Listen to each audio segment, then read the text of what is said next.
جتنے بھی ہم نیک کام کرتے ہیں یہ سب اسلام کے دائرے میں آ جاتے ہیں. اسلام کو جو مانتا ہے اس کو کیا کہتے ہیں؟ بولو. مسلمان. مسلم کا معنی کیا ہے؟ گردن جھکانے والا، مطیع، فرما بردار. یعنی اللہ کا حکم ہے نماز پڑھیے، حی علی الصلاۃ، صدا حی علی الصلاۃ اور نماز کی طرف، حی علی الفلاح اور کامیابی کی طرف. اب آپ کیا ہیں؟ جب مسلم ہیں تو آپ نے گردن جھکائی، اس فرمان کو سنا اور فوراً اللہ کے گھر تک پہنچ گئے. کیونکہ مسلمان کا مطلب یہ ہوتا ہے اللہ کا فرمان سنے، فوراً اللہ کے حکم کو پورا کرنے کے لیے کمر بستہ ہو جائے.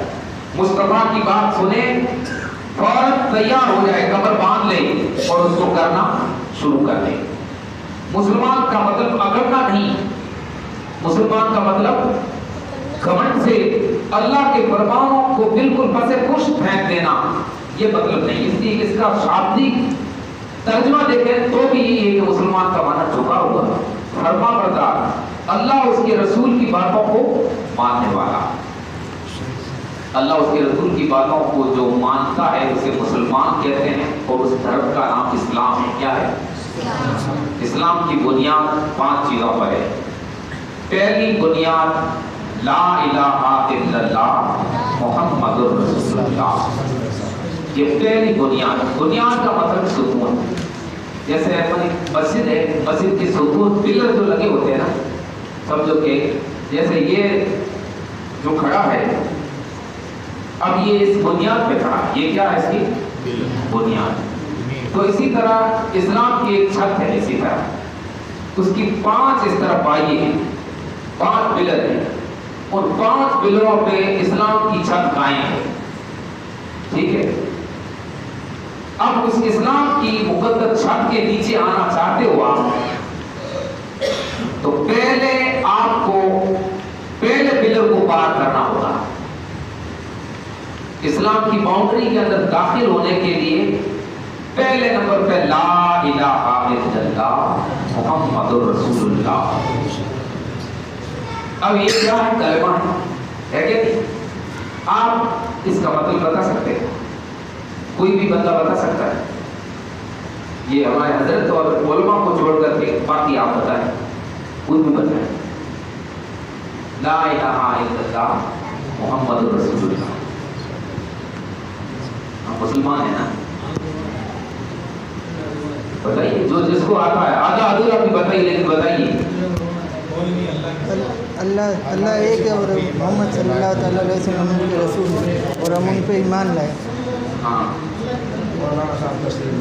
نعرہ تکبیر، نعرہ رسالت، اللہ مولانا شان محمد صاحب اللہ دیائی، بطار رسول. اب پہلی بنیاد کیا ہے؟ لا الہ الا اللہ محمد رسول اللہ. اب اس کا ترجمہ سنو، میری طرف توجہ رکھیں. لا الہ الا اللہ، اللہ کے سوا کوئی معبود نہیں. یہ ہے اس کا ترجمہ. کلمے کے 2 جز ہیں. کتنے جز ہیں؟ 2 پارٹ ہیں، 2 حصوں میں تقسیم ہے. لا الہ الا اللہ، اللہ کے سوا کوئی معبود نہیں. اب پھر میرا سوال ہوگا آپ سے کہ معبود کس کو کہتے ہیں؟ اللہ کے رسول معبود ہے. معبود جس کی عبادت کی جائے، جس کی وہ کون ہے؟ معبود. عبادت کس کی کرتے ہو؟ واسطے اللہ تعالیٰ کے، منہ میرا کعبہ شریف کی طرف. تو عبادت اللہ کی کرتے ہو نا. جس کی عبادت کی جائے وہ معبود، اور کرنے والا عبد. عبد سب کیا ہے؟ عبد ہیں، بندے ہیں. اور عبادت جس کی جا رہی ہے وہ ہے معبود، وہ ہے معبود. تو لا الہ الا اللہ، الہ کا معنی معبود.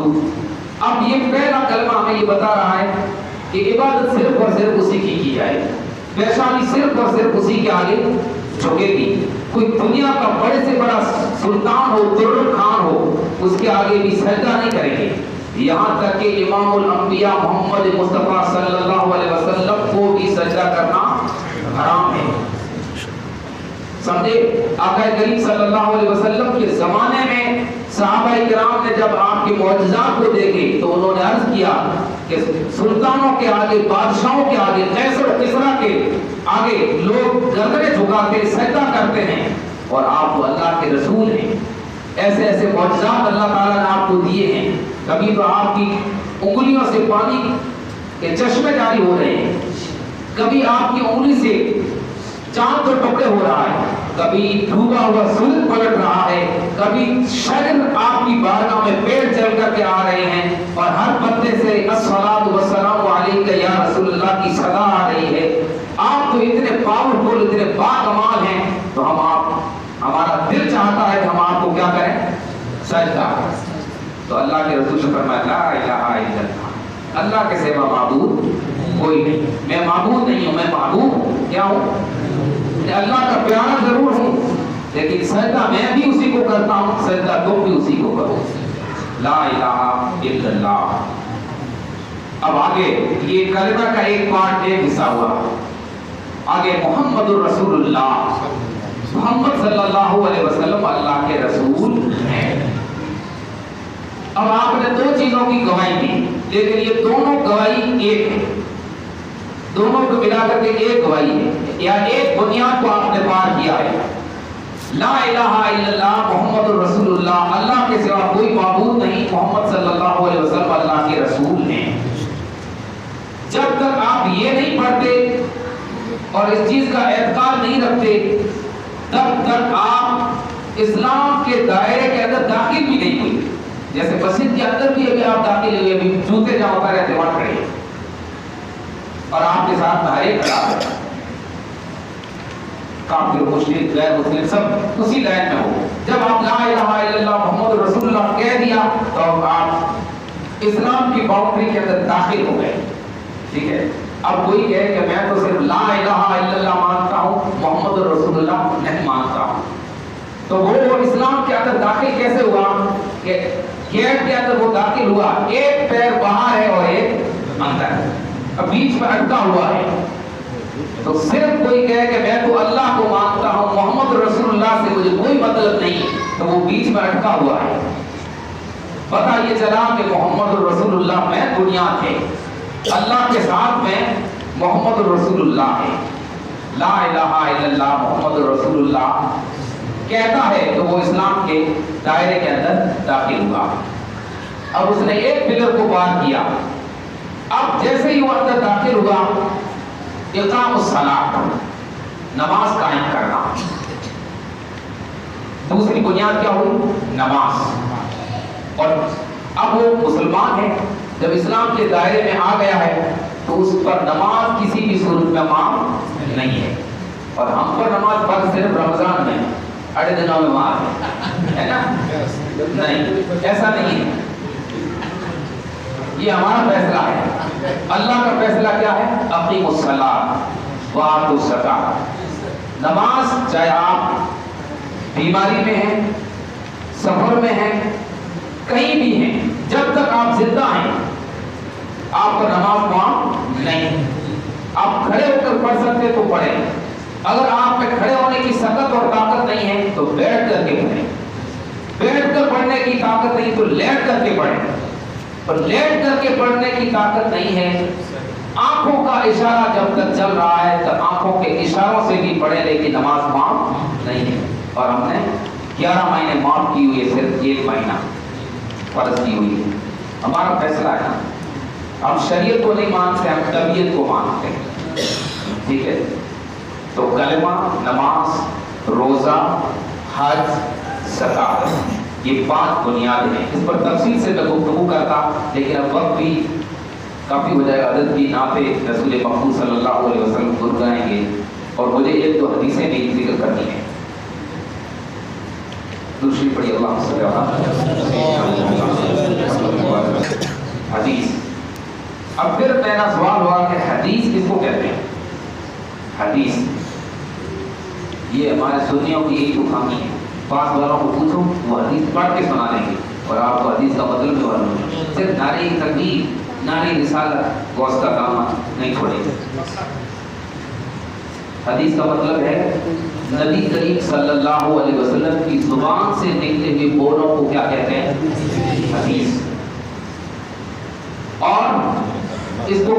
حدیث قولی، حدیث آپ نے جو قول کیا جو بولے وہ حدیث، اور ایک ہے حدیث فعلی، آپ نے کچھ کر کے دکھایا وہ بھی حدیث، وہ بھی اس کو حدیث فعلی کہتے ہیں، اور ایک حدیث تقریری، یعنی نبی کریم صلی اللہ علیہ وسلم کی موجودگی میں کسی صحابی نے کوئی کام کیا اور آقا کریم صلی اللہ علیہ وسلم خاموش رہے، چپ رہے، یعنی وہ کام صحیح تھا، اگر غلط ہوتا تو آقا کریم اس کو ٹوکتے، تو یہ بھی حدیث ہے۔ تو قولی، فعلی اور تقریری حدیث کی 3 قسمیں ہوئی، کتنی؟ 3 قسمیں۔ عام طور پر آپ یہ سمجھیں کہ مصطفیٰ کی زبان سے نکلے ہوئے بولوں کو کیا کہتے ہیں؟ حدیث۔ اب میں آپ کو صحیح بخاری کی حدیث پیش کر رہا ہوں، کس کی؟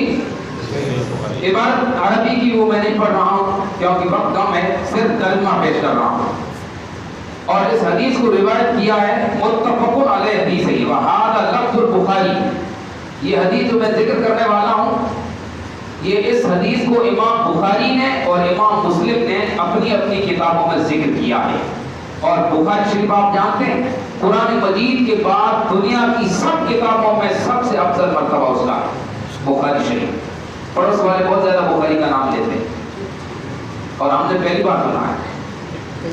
بخاری شریف اور امام مسلم، ان دونوں نے یعنی بڑے پائیے کے معتمد اور معتبر محدث ہیں، حدیثوں کے جانکار علماء ہیں، انہوں نے ذکر کیا۔ حضرت ابو سعید خدری نے فرمایا، یہ جو میں نے حوالے اس لیے دیا آپ کو کہ آپ یا کوئی یہ نہ کہہ سکے یہ کہانی یا قصہ ہے یا کسی بزرگ کا قول ہے، یہ قول ہے مصطفیٰ جان رحمت کا، آمنہ کے لال کا، اس کا قول محمد قول خدا ہے، فرمان نہ بدلا جائے گا، بدلے گا زمانہ نہ مگر قرآن نہ بدلا جائے گا۔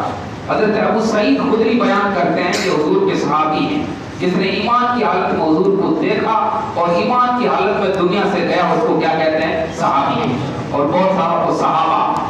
تو حضرت ابو سعید خدری یہ روایت کرتے ہیں کہ حضرت علی نے یمن سے مٹی میں ملا ہوا تھوڑا سا سونا حضور نبی کریم صلی اللہ علیہ وسلم کی خدمت میں بھیجا، یعنی حضرت علی کہاں گئے ہوئے تھے؟ یمن ملک یمن ہے جو عرب کا پڑوسی ملک ہے۔ سعودی عرب جو ہے، خانہ کعبہ آپ یہ سمجھ لیجیے، خانہ کعبہ کی یہ 4 کنارے ہیں، یہ رکن اسود ہے، یہاں پہ جنتی پتھر لگا ہوا ہے، اور یہ رکن عراقی ہے، اس طرف ملک عراق ہے، اور یہ رکن جو ہے یہ رکن شامی، اس طرف ملک شام، فلسطین، مسجد اقصی، اور یہ رکن جو ہے اسی طرف جدہ پڑتا ہے، اور یہ رکن یمانی ہے، اور اسی طرف ملک یمن ہے۔ کون سا ملک ہے؟ یمن۔ تو یمن حضرت علی رضی اللہ تعالیٰ عنہ گئے ہوئے تھے۔ کون گئے ہوئے تھے؟ اور حضرت علی کون ہے؟ ہمارے نبی صلی اللہ علیہ وسلم کے چچیرے بھائی اور 4تھے نمبر کے خلیفہ اور آپ کے داماد، حضرت فاطمہ الزہرا کے شوہر اور حسن و حسین کے پاپا، اور جنتی صحابی حضرت علی رضی اللہ تعالیٰ عنہ کہاں گئے ہوئے تھے؟ یمن، ملک یمن۔ تو وہاں سے آپ نے تھوڑا سا سونا اور اس کے اندر مٹی بھی ملی ہوئی تھی، صاف ستھرا نہیں تھا، حضور نبی کریم صلی اللہ علیہ وسلم کی خدمت میں بھیجا۔ آپ صلی اللہ علیہ وسلم 4 آدمیوں کے درمیان اس کو تقسیم فرمایا۔ کتنے آدمیوں کے بیچ میں؟ 4 آدمی۔ تقسیم مانا بانٹنا۔ اب وہ 4 آدمی کون تھے؟ اقرا بن حابس جو بنی مجاشع سے تھا، اور دوسرا عوینہ بن بدر، اور تیسرا علقمہ بن علاسہ عامری جو بنی کلاب سے تھا، اور چوتھا زید ذوالخیر طائی۔ یہ 4 آدمی تھے۔ آپ کو نام نہیں یاد رہے، مجھے بھی یاد نہیں، صرف 4 آدمی یاد رہتے ہیں۔ 4 آدمیوں میں حضور صلی اللہ علیہ وسلم نے وہ سونا تقسیم کر دیا، بانٹ دیا۔ اس پر قریش اور انصار کو ناراضگی ہوئی، جو حضور صلی اللہ علیہ وسلم کے خاندان کے لوگ تھے۔ آپ قریشی خاندان سے تھے نا؟ بولو، قریشی خاندان سے تھے۔ تو قریش والے اور انصار وہ لوگ جنہوں نے حضور صلی اللہ علیہ وسلم جب مکہ چھوڑ کر کے، جب کفار نے آپ کو ستایا تو مکہ چھوڑ کر کے آپ مدینہ گئے۔ مکہ اور مدینہ کے بیچ میں کتنا فاصلہ ہے؟ 400 کلومیٹر۔ یا 320 کلومیٹر الگ الگ راستوں سے. جب نبی کریم صلی اللہ علیہ وسلم مکہ سے مدینہ گئے تو مدینہ میں جو لوگ مسلمان ہوئے اور حضور صلی اللہ علیہ وسلم کی جنہوں نے ہیلپ کی ان کو کہتے ہیں انصار. کیا کہتے ہیں؟ تو قریش اور انصار نے آپتی جتائی, اعتراض کیا کہ آپ نے ان 4 لوگوں کو سونا دے دیا اور ہم کو نہیں دیا, جبکہ دکھ کے وقت میں ہم آپ کے کام آئے ہیں. اس طرح کا اعتراض کیا, ناراضگی کا اظہار کیا, اور انہوں نے کہا کہ اہل نجد کے سردار کو مال دیتے ہیں. اور یہ 4 آدمی جن کو سونا دیا نا حضور نے, یہ نجد کے تھے. عرب کا ایک علاقہ نجد جہاں سے محمد بن عبد الوہاب نجدی پیدا ہوا تھا, وہاں بھی, ٹھیک ہے.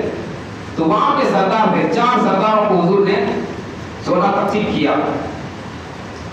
تو انہوں نے اعتراض کیا اور ہمیں نظر انداز کرتے ہیں. آپ صلی اللہ علیہ وسلم فرمایا کہ میں تو ان کی تعلیم قلب کے لیے کرتا ہوں, یعنی ان کو اسلام سے جوڑنے کے لیے. یہ ابھی تک اسلام سے دور ہیں تاکہ سونے کی لالچ میں یہ اسلام کے قریب آ جائے اور مضبوط پکے مسلمان بن جائے.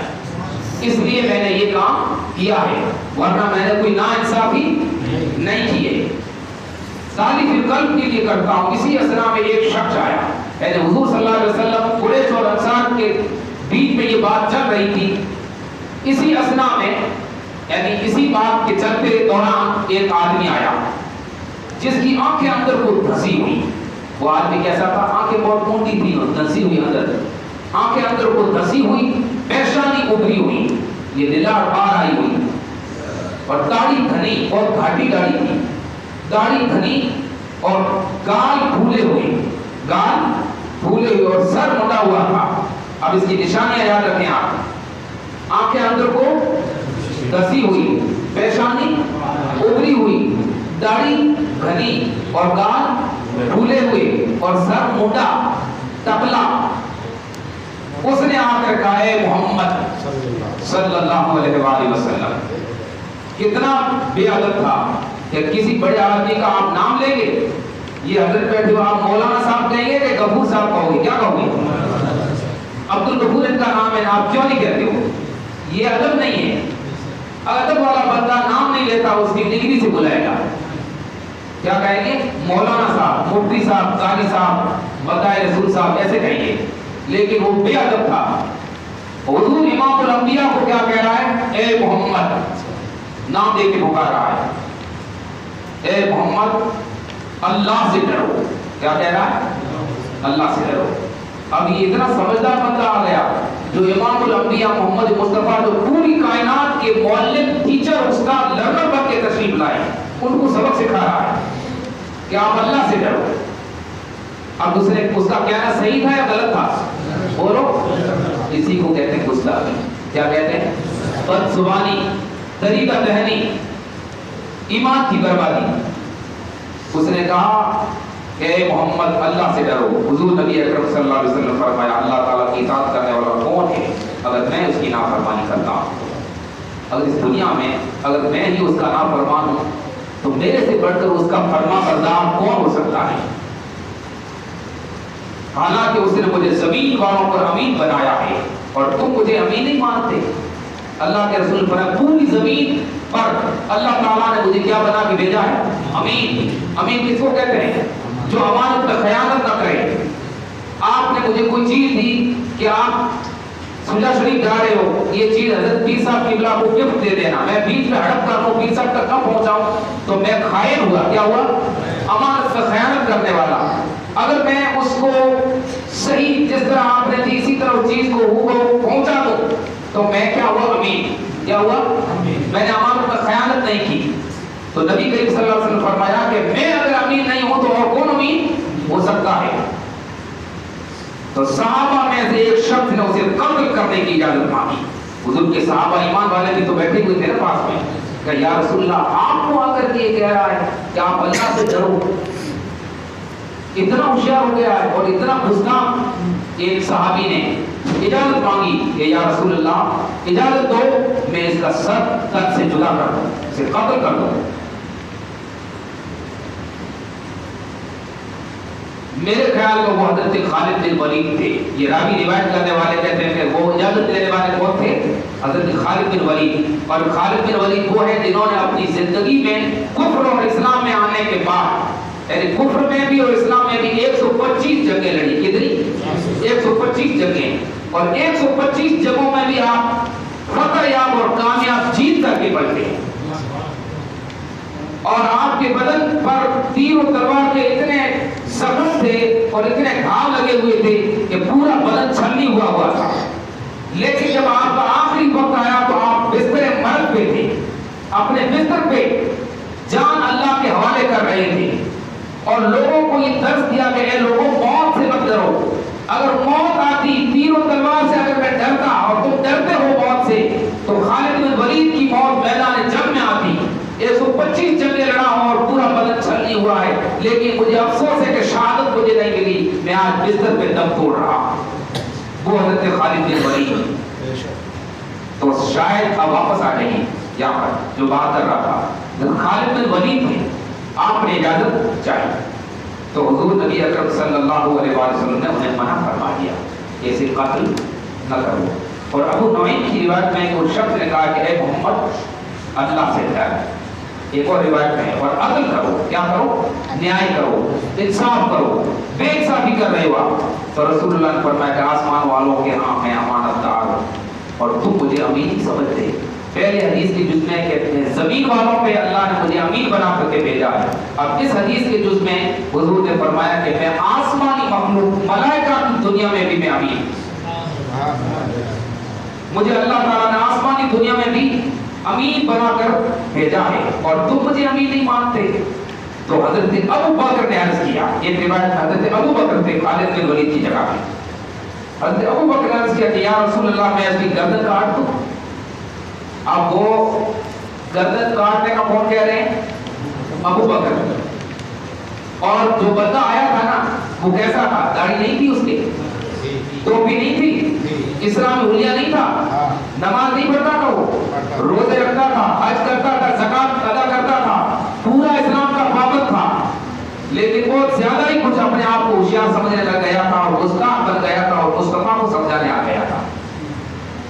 اسی کو گستاخ کہتے ہیں. کیا کہتے ہیں؟ گستاخ. تو حضرت ابو بکر صدیق نے کہا یا رسول اللہ میں اس کی گردن کاٹ دوں. فرمایا ہاں. حضرت ابو بکر کو حضور نے اجازت عطا فرما دی. سو وہ گئے تو اسے نماز پڑھتے ہوئے پایا. دیکھو کیا کہہ کے گیا ہے اور کہاں گیا ہے؟ نماز پڑھنے. نماز کو دیکھ کر بڑے دھوکے مارتے ہو نا بیچارے, یہ تو ایسے ہیں. دیکھو وہ نماز پڑھ رہا تھا. حضرت ابو بکر واپس پلٹ آئے اور حضور کی بارگاہ میں آتے عرض کہ یا رسول اللہ میں اسے قتل کیسے کرتا, وہ تو نماز پڑھ رہا تھا, میں اسے کیسے قتل کرتا. تو کسی دوسرے صحابی نے عرض کیا کہ میں اس کی گردن کاٹ دوں. صرف کسی اور نے کہا کہ میں اس کی گردن کاٹ دوں. جب وہ چلا گیا تو حضور نبی اکرم صلی اللہ علیہ وسلم فرمایا کہ شخص کی نسل سے پہلے اسے قتل نہیں کیا گیا.